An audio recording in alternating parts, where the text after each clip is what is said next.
ওই ব্যথায় দীর্ঘদিন থেকে ভুগতেছেন তাদের জন্য এই ব্যায়াম।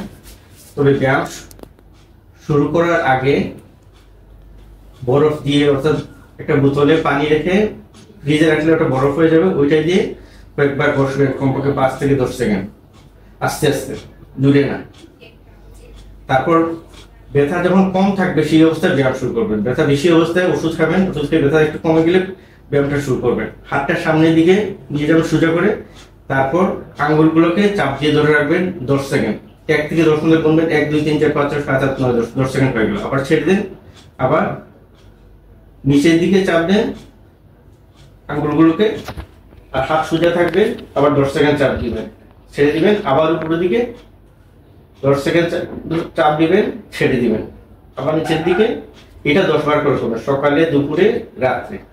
এখন আপনি চেয়ারে বসবেন, চেয়ারে বসে টেবিলের উপরে রাখবেন হাতটা, কিন্তু কবজিটা থাকবে টেবিলের বাইরে। এখন একটা 1 কেজি পরিমাণ বা আধা লিটার পরিমাণ বোতল হাতে নেবেন। বোতল দিয়ে প্রথম একবার নিচের দিকে নেবেন, আবার উপর দিকে তুলবেন হাতটা নিচের দিকে নেবেন, একটু ধরে রাখবেন, আবার উপরে তুলবেন।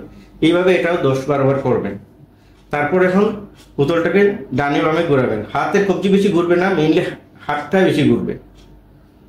তবে এই যে ব্যায়ামগুলো এখন যেগুলো দেখানো হচ্ছে, এগুলো আপনারা আগের ব্যায়ামটা মাস 1.5 করার পরে এটা শুরু করবেন। যখন ব্যথাটা অনেকটা কমে যাবে, তখন এটাই আপনার মাসেলের পাওয়ার অনেক বাড়াবে এবং আপনার ব্যথাটা অনেক কমে যাবে।